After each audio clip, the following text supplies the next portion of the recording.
Welcome back, deeply curious listener. Today we're diving into something, well, potentially mind-bending. Definitely a challenge, this one. Yeah, you know how we usually tackle complex sources? Well, today we've got an academic paper practically designed to confuse, and a tabloid expose claiming it holds the secret key. Two ends of the spectrum, really. Exactly. So let's try and unpack this. First up, Professor Alistair Finchley Smythe III's paper, get this title, The Liminal Dialectic of Ontological Curio and the Phenomenological Epistemology of the Flibbertigibbet. Yeah. Yeah. Just rolls off the tongue, doesn't it? Right. It's dense, the vocabulary is intense, and honestly, it feels like it's meant to leave you scratching your head. And then completely on the other side, you've got Trandy Glabbers from the Dippy Scoop. Oh, yeah. Her piece, The Scandalicious Truth Behind That Academic Paper. Doesn't get much clearer than that, huh? She promises the real story, none of the jargon. So that's our mission today. We're going to navigate Finchley Smythe's obscure miasma, as he puts it, and Glaber's scandalicious truth. We'll try to dig out the interesting nuggets for you, even if they're buried under, well, paradoxes and gossip. Think of us as your guides through the beautiful nonsense, maybe. Maybe. Let's do it. What's fascinating, though, is how these two pieces, so different on the surface, actually sort of talk to each other.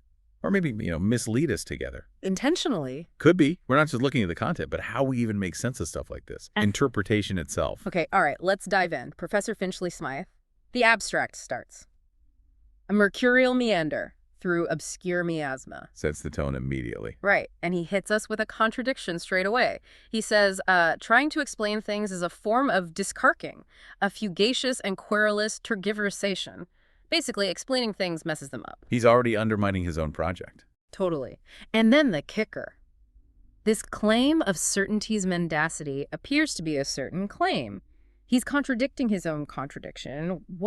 What is he even trying to do here? Well, that's kind of the point, isn't it? He's telling us in this incredibly elaborate way that the whole paper is like a prandial promirth, a sort of feast against the pusillanimous constraints of a singular truth. A party against fixed truth. Sort of. A rebellion against the idea there's just one answer.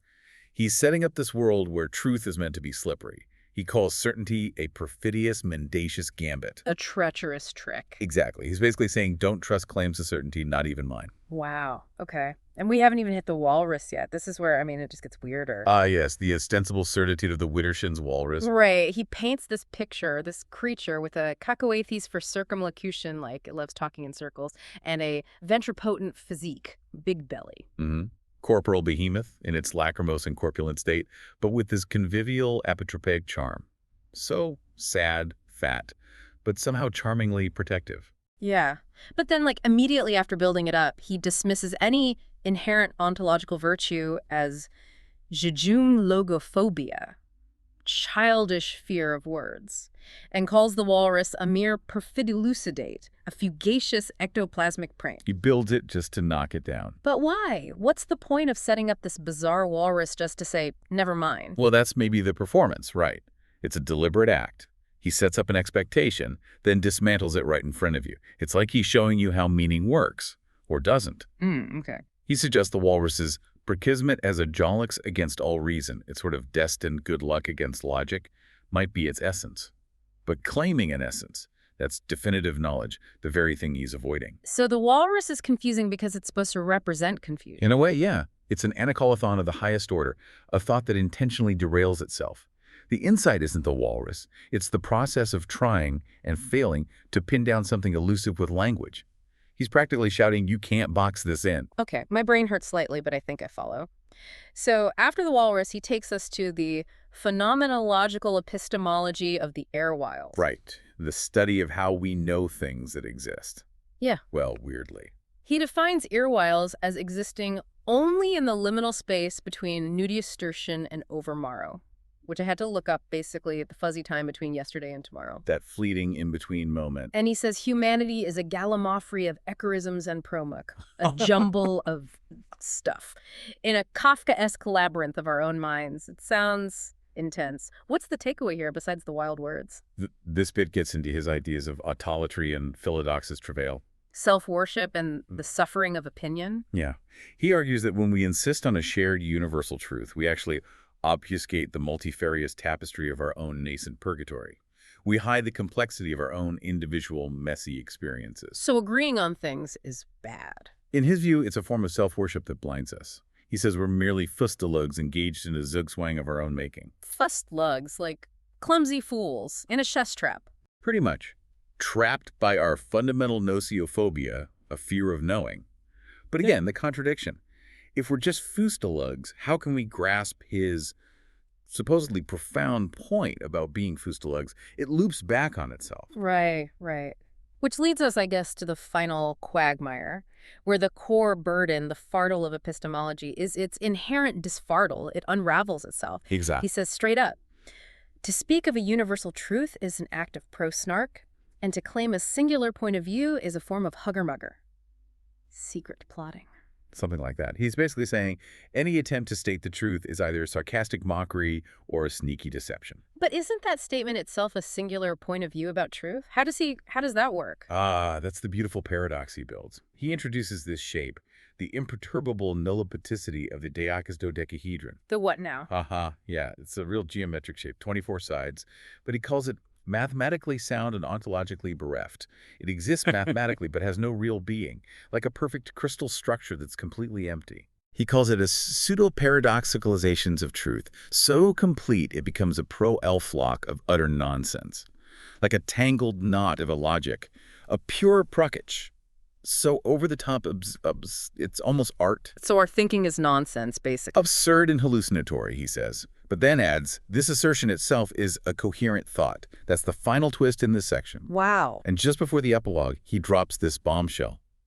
Every statement within this text may be both true and false, simultaneously and with equal plausibility, a certainty that is inherently and perhaps necessarily uncertain. My head is officially spinning, just when you think you can't handle any more multi-slokey sleeve. Which I think means many layers of shedding skin. Maybe. Who knows?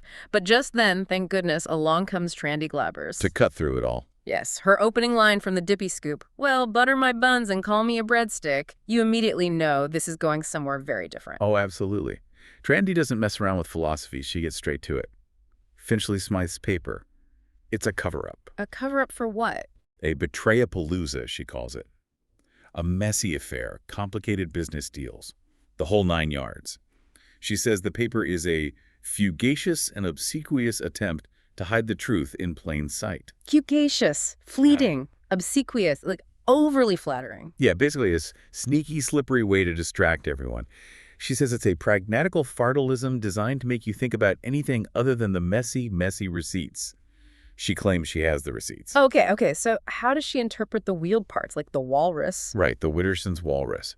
According to Trandy, that's not philosophy, it's a Malafide reference, a bad faith dig at a guy named Eddard Gruner. Eddard Gruner. Apparently a behemoth of a man, left lachrymose and corpulent, crying and fat from stress eating after the breakup, was someone named Aurea Hollowhead. Oh my gosh, seriously. That's Trandy's take. She says the paper's non sequitur isn't some deep paradox, it's just the sheer absurdity of Eddard thinking he could keep up with Aurea. And she claims Eddard and his business partner, Tactino Nundrum, actually concocted the paper together as a distraction after the relationship failed, using Eddard's ventripotent physique as a kind of code. So the academic jargon is just hiding celebrity gossip. According to Trandy, yes. And the epistemology of the Erewhiles, that whole thing about the fuzzy time between yesterday and tomorrow. Yeah. Glabbers says that's just a fancy way of saying what happened in the interstitial spaces of those secret rendezvous. No way. Between who? Between Aurea Hollowhead, the ex, and another guy, Chirk Blunkett. Their secret affair. Their zugzwang, she calls it. Their impossible situation. So the gallimaufry of echorisms and promooks. That's the gossip and contradictory stories flying around their exclusive palace, their fancy social circle. Kafkaesque labyrinth of our own minds. That's their Kafkaesque labyrinth of lies to cover up the affair.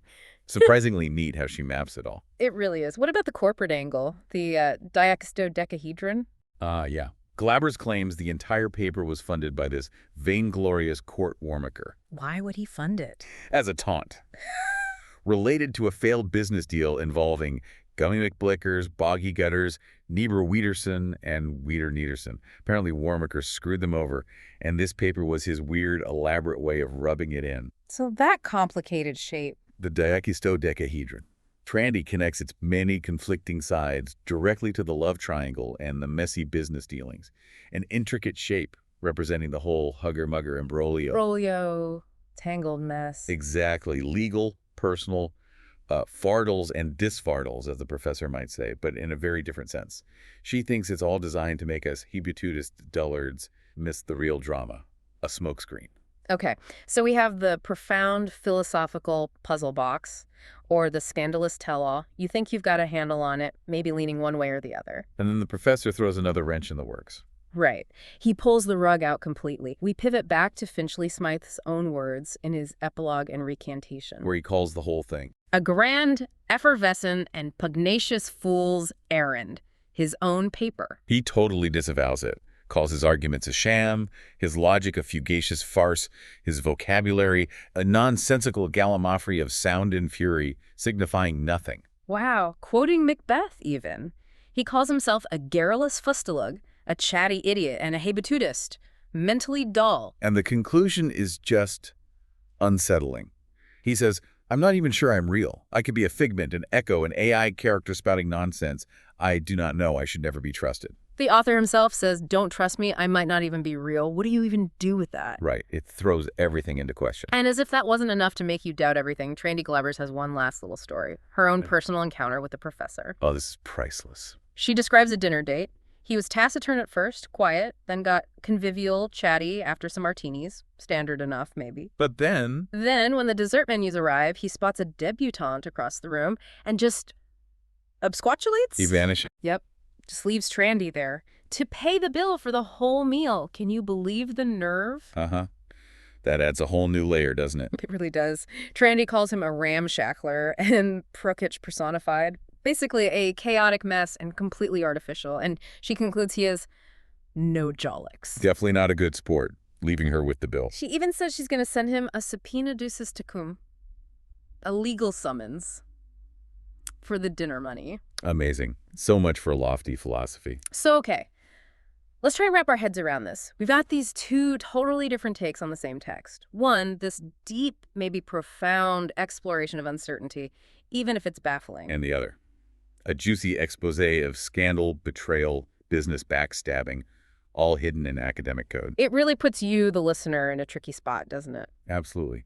In this age of information, misinformation, authors recanting their own work, tabloid truths.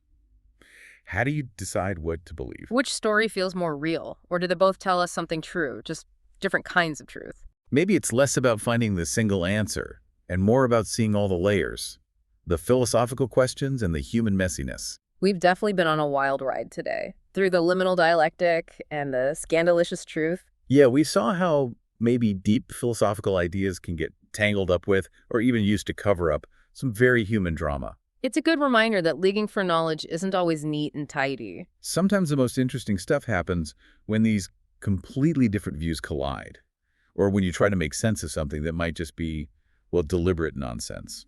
So as we leave you to ponder all this, here's a final thought. Professor Finchley Smythe says, I'm not even sure I'm real. I could be an AI character. Trandy Glabbers says he's Prokich personified. Totally fake. So when the author doubts his own reality, and a critic calls him fundamentally phony, what does that even mean for trusting any source, any narrative? Is the biggest deep dive, maybe not into the text, but into what we mean by reality, authorship, and trust itself, something to chew on.